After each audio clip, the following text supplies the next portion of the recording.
Let's learn. Homeland and Black Gemara. We are up to Daf Gimel Amud Aleph Masechta Rosh Hashana. We're trying to work out how do we know that Nisan is the month of Rosh Hashana L'Malachim, that for Jewish kings we begin counting from Nisan. We brought a raya for Shlomo HaMelech, the way we dated Shlomo HaMelech back to Yetzias Mitzrayim, and then we continue bringing other rayas as well. That Aaron passed away on Av, and Moshe Rabbeinu spoke to the Eden and Shvat, and both are the same year because both are 40th year. We made example Shabbat 40 that they're both dating back to Yetzias Mitzrayim, and we proved that the incident of Moshe Rabbeinu happened after Aaron, because it says after they've beaten, what do you call it? They beat the Sichon, and we know that the events of Sichon took place after Aaron passed away, because Vayishma Melech Harod, Vayishma Haknani Melech Harod. What did he hear? We heard that Aaron passed away, and Moshe Rabbeinu spoke after that event. So obviously it happened afterwards. So now the Gemara is going through different months. Okay, we know that it wasn't any time between Av and Shvat because everything in between is all the same year. But we said maybe it happened on the month of Iyar, and we said it cannot be the month of Iyar because the Mishkan was built in the Nisan of the second year, and then it says in the second month of the second year the cloud went up. So we see that obviously Iyar and Nisan of that year are both happening in the same year. So we're up to the Gemara here. First line is Lav, right in the middle of the page. The Ema Rosh Hashana Sivan. Okay, so we proved that Iyar and Nisan were both in the same month. Maybe Rosh Hashana starts in Sivan. So the main thing that holds us in check is the fact that Av and Shvat are in the same year. But who told you that Nisan is a turning point? Maybe the head of the year is actually Sivan. So you cannot think so. The Chesiv, the Pasuk clearly says when it comes to Matan Torah, it says B'chodesh Hashlishi, the third month. Let's say Bnei Yisrael me'er Mitzrayim, from when the Jews left Mitzrayim. The Im Isa, and if you are correct, if we're trying to date it, what it should have said is the third month, which is the second year, because Sivan is the Rosh Hashana. Im Isa b'chodesh Hashlishi b'Shana Hasheni is Latzes. They should have said. Obviously, it's still the same year. So you went, okay, the Ema Tammuz, maybe it was Tammuz, or maybe of itself is the Rosh Hashana for the year, or the Ema Adar. Say Adar, the month after Moshe Rabbeinu, because we know all the intervening months between Av and Shvat cannot be a new year because the events of Av and the events of Shvat happen in the same year. So therefore, we dismiss all of this, forget this, and we're going to bring another proof. We learn actually from the following sukkim. It says by Moshe Rabbeinu, they began building B'chodesh Hasheni. They began building the second month, B'sheni. Now, what does B'sheni, the second B'sheni, mean? See in a minute. B'shnas Arba L'Malchus, in the fourth year of the reign of Shlomo HaMelech. Now, my Sheni, what do you mean? It says that they started being the second month. The second. What is the second? Lav means Sheni LaYerech Shemoin Malchus. It means the second month of the new year. It's an ayah that Nisan is the beginning of the year. Otherwise, what's the extra B'sheni over there? Come to tell you. Says who said, Maskal Ravina V'Ema Sheni B'chodesh. Maybe means the second day of the month. Maybe it means the second month. But maybe it means B'chodesh Hasheni, second month, B'sheni, and the second day of the month. In Cain, Sheni B'chodesh B'hedya, they would have said Sheni B'chodesh, not B'sheni again. Let us say B'sheni B'Shabbat, maybe it's Monday. Where it says Chodom, first of all, we don't find anywhere that we date something by the day of the week. And the Ksiv is written, we compare the second Sheni to the first Sheni in that very pasuk. Ma Sheni Kama Chodesh, talking about the month, Av Sheni Basar Chodesh. Just like they're talking about the second, you're telling me it's the second month, and we're telling you also it's the second month of the year. So once it's the second month, we teach Mitzrayim, then it's the second month of the year. Tani goes Rabbi Yechon. We learn Rabbi Yechon. Menayin, how do you know? In fact, we learned the Brisa. This entire discussion that we just had the Gemara from the beginning to the end is actually encapsulated in a Brisa. First, we said, Menayin, how do you know? She'ein moinin lehem malachim nisan of Jewish kings. You don't begin counting only from this shenemar. It says in the Pasuk, we start out Shlomo HaMelech, Vayibush moinin shana Rabbi Meir shana 480 years. Let's say it's Bnei Yisrael since Eden went Mitzrayim, and the fourth year of the reign of Shlomo. And then it says, and then we said, okay, let's send to Mitzrayim, but how do you know that's when the years begin? So we said, it says in Pasuk, you're right, Vayal, the I can't be from there, and the I is from Vayal, Arna, Koinlor, or Peshem, Aaron went up month of Vuksi, Vahiba, Boy, Shamash, and Moshe Rabbeinu spoke in the month of Shvat in the same year. Uksi, even how do you know that event happened afterwards? Because it says, Achrei Koisei, Sichen, Va'ime, Vayishma, Knani. Moshe Rabbeinu said after he beat Sichen in war, and when did Sichen go to war? After Aaron passed away, so obviously it's the same year. Vayiru kolei the Gigavar, and they realized, and then it says, Vahiba Chodesh Rishon B'Shana Shenis, and then it says it was in the first month in the second year. That's when the Mishkan. So we know that it can't be Ir because the Mishkan was built in Nisan, and then Ir second month. Still in the same year, second year, and they call the second month Ir. So we see that both that the Ir couldn't be a new year. And so too by Seven it says B'Chodesh Hashish, it says the third month, and doesn't say the second year. And then he said, what about how do you know is in the month of Tammuz over other? Because it says they began building it in the second month from Mitzrayim, and Basheni, which means in the Basheni is talking about the second month of the year. Says, so it's amazing how the Gemara worked it all out, and the Brisa had already all in such a condensed form without going through all the kashas and everything else. And that's the chiluk between Mishnayos and the Gemara. The Gemara has all these kashas and terutzim, havoy is the Bible rubber, and the Mishnayos is much shorter and briefer, but it covers all that. It had that in mind, anticipated all those questions. This is all talking about Malki Yisrael. This is talking about Jewish kings, the month of this. Avol and Malki Umas Ha'olam, but when it comes to Goyim, is Mitishim in Minyan. When it comes to Goyim, we work from the month of Tishrei. Shenemar, it says the following. How do we know that by Goyim it goes by the month of Tishrei? Because it says Nehemiah went to Israel. First, Nehemiah was a butler by the king of Babel, and then eventually he went to Israel. It says that Divrei Nehemiah ben Chachalya. These are the words of Nehemiah ben Chachalya. By Chodesh Kislev was a month of Kislev, Shnas Esim, the 20th year, and he says, where was I then? In Shushan Abir. And then he says, it says, Chodesh Nisan Shnas Esim La'artachshasta. It was a month of this, the 20th year, the reign of this king called Artachshasta, and we'll see later who it is. B'dekoi B'Kislev. Nehemiah started out saying, I was in Kislev the 20th year of his reign. And then Nisan, then he continues as now it's the month of Nisan, and he still calls it the 20th year of his reign. So obviously, when it comes to Goyish kings, Nisan is not that doesn't tick over another year; it's still considered the same year. So when is their new year? Rosh Hashana. Because when they date started, they date also for the Goyish king for Shalom Malchus. Says the Gemara. The first pasuk says clearly the 20th year, the reign. The second pasuk says that the 20th year reign of Tachshasta. But the first pasuk, where it says the 20th year, doesn't say whose 20th year it is. How do you know we're counting the first pasuk is talking about the reign of this king? Perhaps we're going to give one base on top. Perhaps it's a different counting altogether for some other event. How do you know we're talking about the same event? And therefore, you want to prove what the reign of the king when he assumed the monarchy, and then therefore you want to prove that it must be the New Year's Rosh Hashana.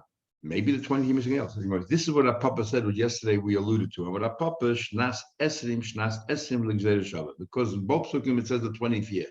And in one pasuk it clearly states the 20th year means the 20th year of his reign.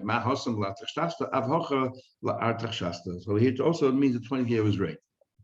Says the Gemara. So I know which event took place first. First he said, I was standing by the king, and then he says, in the next part he says the 20th year, and I was told what's happening in Yerushalayim. I know the events of Kislev happened first. Maybe the story of this time first.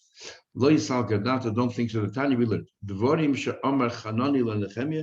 That which Hanani told Nehemiah in the first passage where it says it's the 20th year, and it's the 20th year, and I'm in Shushan Abir. That's the first passage. And there's a whole incident where Hanani, one of his friends, came over to him and told him all what's happening in Yerushalayim.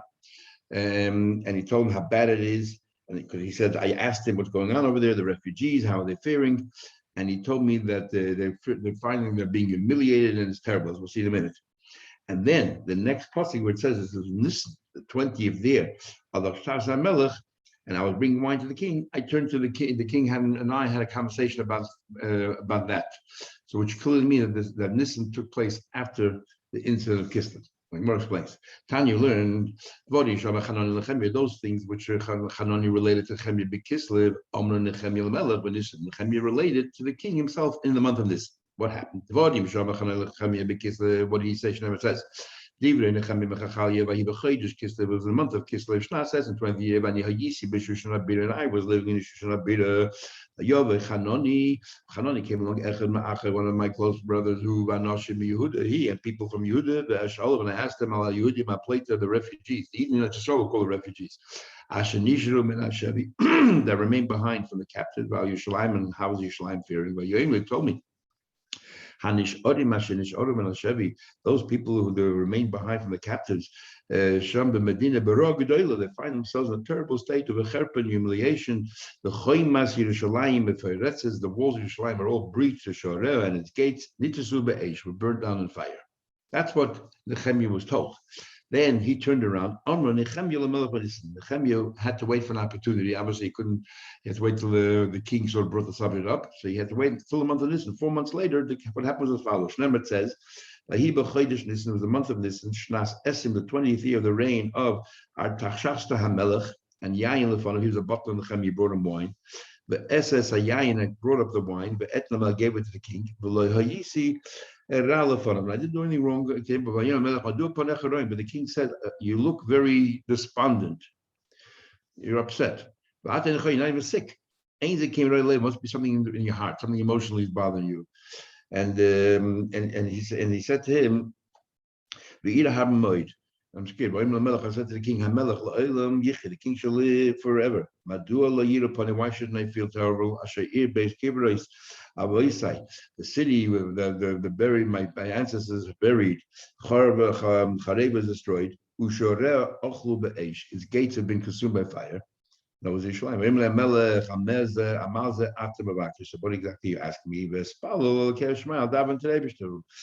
I said to the king, the king is all right. If you think I'm doing a good job, do me a favor. Send me to Yehuda, to the city where my ancestors are buried, so I can rebuild it.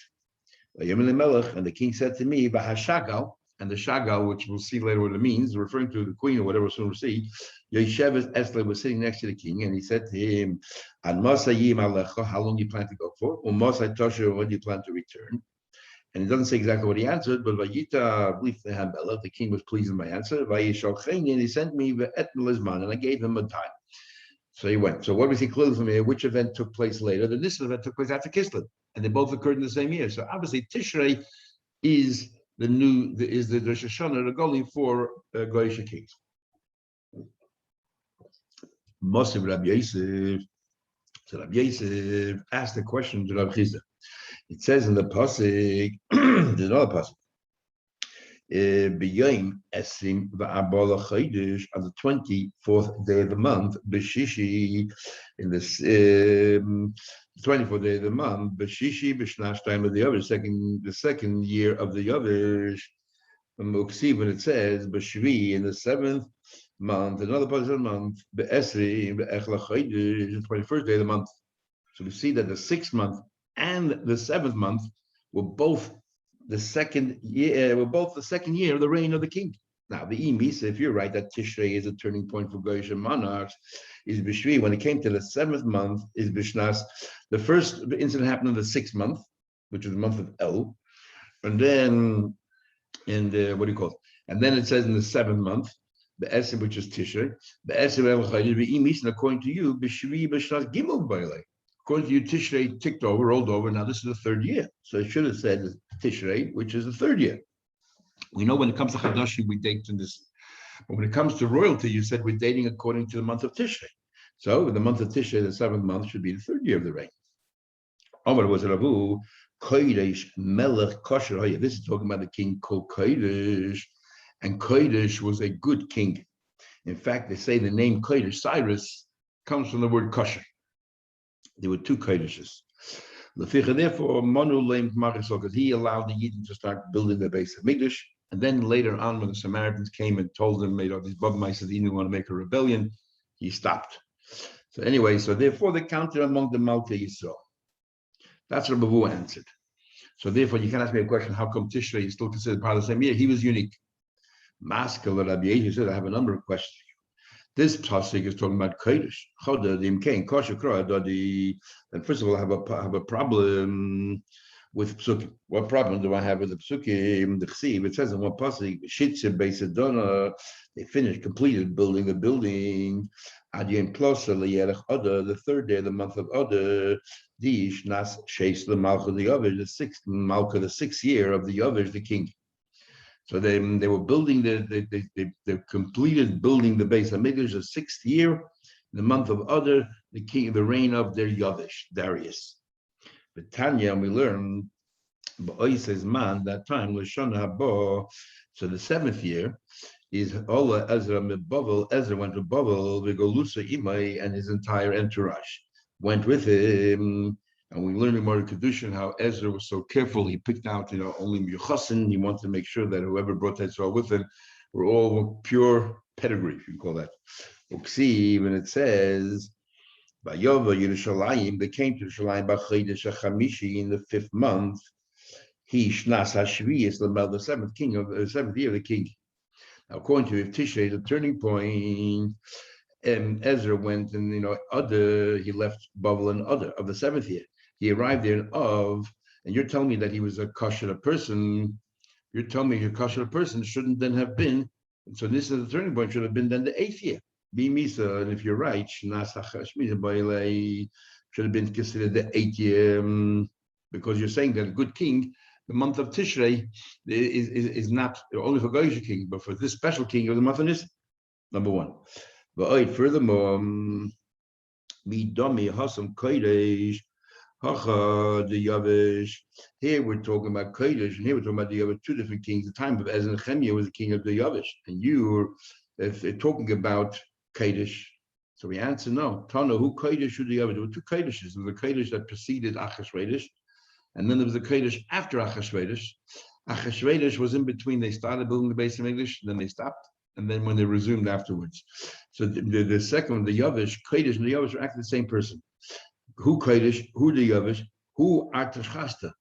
He's the same person. Artashasta is the same person. Kodesh, why they call Kodesh Shemel Kashav, the kosher king.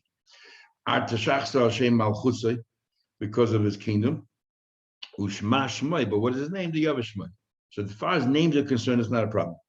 The Komab and Kasha. Still a problem. You said that Nisan is a turning point. So how is it that Ezra left a year later in the month of Adar, the 7th year of his reign, and he arrived in Israel in the month of Av? According to you, it should have been the 8th year of the reign. Here the Pasuk says the 7th year. Somebody said, interesting. Like Kasha. If anything is confusing, this is confusing. Kan koidim shehichmitz, kan la'achar shehechmitz. Hechmitz means came sour. There was a time when he was a melech kosher, so they decided to count his years by Nisan. Then later on, he was no longer Melech Kosher. So therefore, they decided to put him back in the month of Tishrei. So that must be very confusing for Shtaris, that people have to remember exactly, when is it that they changed his the dating process for this king. And the whole purpose we said before was to avoid the confusion. This only created confusion. But anyhow, I guess the Seifrim had to know. Masculine of Kanan Yechmis, what are you talking about? Was he a Russia? Well, see, not only did he allow them to build the base of Mikdash, he actually donated to them practically all the provisions that they need for the base of Mikdash. He was a great tzaddik. For example, he said, Umar Chashkan, what do they need? Uvenei Taidin and cattle, Kodim and rams, the Imin and sheep, if they want to bring it up as Kabbalah to the Eibishter, Chintin, wheat, melech, salt, chama, wine, umshach, and oil, Kemaime Kohana de Yerushalayim, whatever the Kohanim say in Yerushalayim, Lehavim Misyab, give them going beyond, but daily give them all the provisions. Di lo shalu should never stop, should never delay it. So he's a good man. That's what he asked. Rabbi Yichai answered back to Rav Kahana. Rebbe Yichai answered back to Rav Kahana, and he said, I guess it's a bit hard to say it's a Rebbe because Yichai want to answer. Rav Kahana asked him a question. So Yichai said to him, Metuna, from your own peckle, from your own pecker, we can see why he was actually, even in that situation itself, he was not a tzaddik. How do we see that? Because it says the lehevim mehakrivin. We want them to bring. I want them to bring the chaychin lekoshmai. All these kabbanas will give ebishanachas ruach. At the same time, umitzalin lechayim malka uvenoi. Because I'm the donor, I want them to daven on my behalf and my family. And therefore, that made him a Rasha. He was selfish. Like the Gemara says about Bashar of Yud over there, chesed le'umim chatas. Even when they do generosity, it's considered a sin. So what are you talking about? Now he says, okay, he gave tzedakah and he wants that people should daven for him, that he should have all these blessings. Does that make him a Rasha? It's not a good thing. Well, Tanya, didn't we learn? I'm giving this coin to tzedakah b'shvil because I want my son to live. He's sick. I want him to live. Or I want to do this in order to daven for Olam Haba. He's a tzaddik gomer. He's considered tzaddik gomer. He's telling me that this king, the Yavish, is a terrible person because he did it for his own benefit. Not a problem. Can be so. And what's in the eating the goy? A yid, let's say he gives tzedakah because he wants a child to get well. And chas v'shalom, he doesn't get well. He's not going to regret the fact that he gave tzedakah. He'll accept that this is what the Eibishter wants. But a goy, he gave tzedakah for his kid to be well. If it doesn't work out, he'll regret the fact that he gave the tzedakah. In fact, he'll have kindness to the Bnei Shalom. And therefore, we say that. That's one way, that's one shot. So that's the difference. And again, so Tosfos asks, we learned that you're not allowed to give, if the right giving Pirkei Avos, Tignish Yisoichi says, do not be like those who give mitzvahs, who do mitzvahs in order to seek a reward. And here we're saying about tzedakah, you can. So Tosfos says that Antignas is talking about goyim or people like that who will regret their mitzvahs if they don't get that reward. But even it doesn't count. In other words, Tosfos is learning it's not a din in tzedakah, it's a din in kol ha'Torah kula. In other words, the way our Gemara seems to be learning is this unique regarding tzedakah. You can give tzedakah, the chanunin abazois, Hashem says you can test me, this doesn't tell him, and in other words, you can ask for him, and all these things. And then Tosfos seems to be saying all mitzvahs you can do for that thing, because even if it doesn't work out, regardless of which mitzvah it is, we're not going to regret it. Mashen kein goyim. Chassidus already explains, because Chassidus is very hard to understand. And Yidden, when they give tzedakah, they don't do it also for an ulterior motive. They do it not to get covered. They don't do it to feel good. Everyone does it for an ulterior motive. So what's the difference between the Yidden and the Goy? There the Gemara gives a whole bunch of psukim why it's considered chatas. And so Rashi is because they're regretting. But the still pshat in Gemara is because they're doing it for a benefit. That's the problem itself, for a benefit. So Chassidus explains that every person has a subconscious and a conscious. And a yid has a neshama, nefesh elokis in the subconscious, and that's who we really are. Just because we're not in tune with it, we're not aware of it, but it's there. So when we give tzedakah, a yid gives tzedakah. The nefesh elokis gives tzedakah because that's what the Eibishter wants. On the conscious level, gives tzedakah because it makes me feel good. I want the covered, whatever reason, my ulterior motive. But goyim don't have a nefesh elokis, and therefore their conscious level, that's who they are. And because they give ulterior motive, and there's nothing more deeper than that. That's why for them it's chesed u'mechatas. Even though we also do ulterior motive, but that's not who we really are. Okay, quickly, another answer. How do we know that Hitaka the Yavish went off the rails? The chsiv, it says in the pasuk when he built the Beis Hamikdash, Nitbochi, and I wanted to build the Evan. I want to have 3 rows of stone, but I also want I want 1 row to be made out of wood. And all the proceeds should come from that royal family. What's wrong with that? So 3 rows of stone and 1 row of wood. Why we have wood at all? The Gemara says we have a tradition. He thought, if the Samaritans are right and the Intaka want to rebel, and they can use it as a fortress, because there's wood there, I can set it alight and it'll burn down. Says what are we talking about? Also made a Beis Hamikdash with wood. It says in fact very similar pattern. It says in the pasuk, Shloisha Ture 3 rows was gauze made out of stone, and the Tur Krusas Arozim, and 1 row was made out of cut down cedar wood. So the most is very different. Shloima Ovid Mamayla. Shloima's wood is always on top. So even if it burns, the main wall, the 3 rows of stone will still stand erect. He made sure that the wood was on the bottom. How exactly the wood on the bottom was able to hold up 3 rows of heavy stone, I'm not sure. Shlomo Shoke B'Binyana. Shlomo sank the wood into the building itself, so it was protected, surrounded by stone. Iuloi Shoke B'Binyana. It was by him as exterior, so it can catch on fire.